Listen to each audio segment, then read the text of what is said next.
from the 5th project from the manual, which is body language. So I want you to keep your eyes out for his use of eye contact, facial expressions, his stance, his movement, so that you can evaluate afterwards. His speech is 5 to 7 minutes. Help me welcome up Larry Stringer.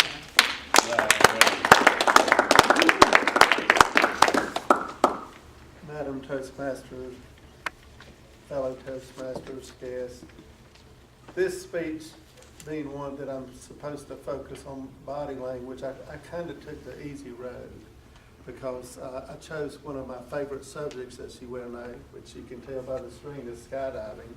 And there's an awful lot of body language that's involved in skydiving. And so I'm going to take you through the process of maybe a skydive, both visually and also using my body to tell you a little bit about how you go about it. And there's a misconception that a lot of people have when it comes to jumping out of an airplane. They feel like that what's going to happen the minute they let go of the plane is they're going to lose their stomach. And nothing could be far from the truth, because you don't really enter into a state of weightlessness when you leave an airplane. You actually jump out on a cushion of air.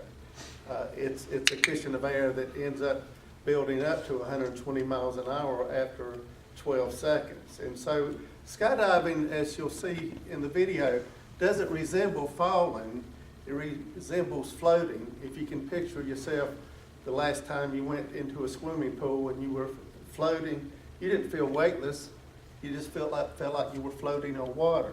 And so the body language that skydivers use a lot of when they're in free fall is manipulating that 120 mile an hour wind using their body to maneuver around. And I'm going to give you what's close to a 1 minute skydive. Most skydives, or everybody on this jump is going to be free falling for 1 minute. I'm going to cut it 5 seconds short because I'm the camera guy using this camera equipment, which if we have time, I'll give you a little preview of how that works. But I have to pull about 5 seconds before everybody else, frankly, to get out of their way, because pull time becomes real important. Everybody's trying to leave this close proximity where they're real close to each other, and then they have to scatter across the sky in about 5 seconds to get their parachutes open and not crash into anybody else. So one thing I want you to point out as you look at this video is you're probably not going to be able to catch the movements that I'm going to describe in just a few minutes, because it's such high performance flying. It's like being an air hockey puck. If you can think of how you just touch an air hockey puck while it's floating on the table, it just moves so easily. It doesn't take but almost wiggling a little finger here or pointing a toe there to actually cause these movements to position you in different places. So let me play this skydive and just give you a minute of free fall. My wife's the first one to leave the airplane here. And you'll notice we were falling this way to start with, and now we're starting to fall down. The actual momentum of the airplane started to outfall in one direction, and then we started falling down. This is a neighbor of mine. This is a fairly new student. But notice, see if you can catch the movements that people are doing.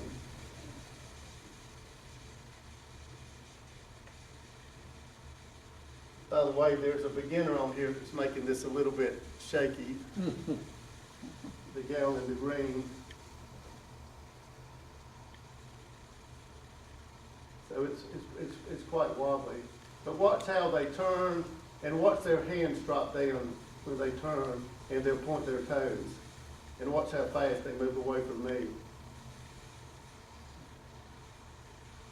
And so they're off pulling, and I pull a little bit ahead of time. So that's my parachute opening. Thank goodness. It's a lot of fun.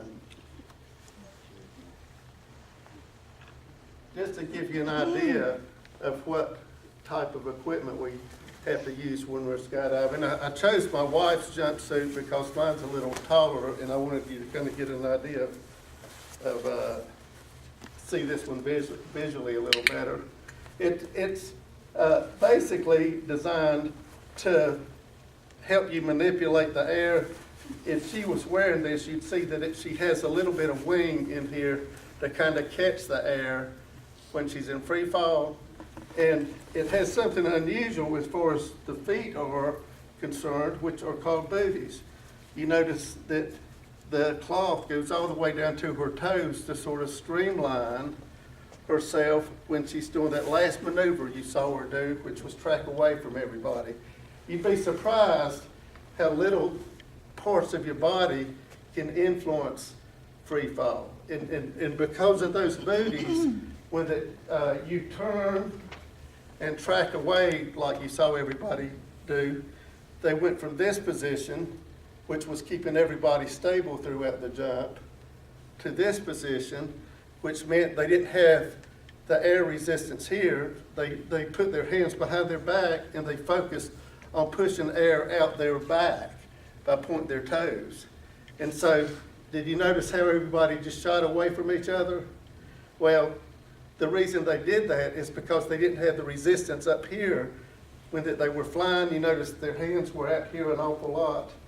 And then when they tracked away from everybody else, they didn't have that resistance there, and so they pushed it to the back so it moved them forward. If you're doing what's called belly flying, which is what we were doing just then, you're trying to focus on being relaxed. And when you do a turn, you just barely turn. You just do this and you'll turn. If you're heading towards somebody and you want to stop moving towards them, you put your hands out in front of yourself and you'll start moving back. If you want to start moving towards someone in free fall, then you move your hands back ever so slightly and just point your toes a little bit and you'll start sliding right towards them. If the whole formation is above you, like you saw, there was some different levels that we had to deal with through this skydive, and you want to get up to people, then you pretend that you're on a ball by catching more air, because everybody has that 120-mile-an-hour wind in their face, but you have to catch more of it if you want to climb up to the level that everybody else is at. By the same token, if you have the group below you, what do you have to do? Get a little bit smaller. I'm going to end, because I didn't realize how quickly this was going to go by a t-shirt that I mentioned last time I spoke about skydiving, which is probably my favorite philosophy when it comes to jumping, and that is everything will be just fine as long as you don't do something stupid. Fellow Toastmasters.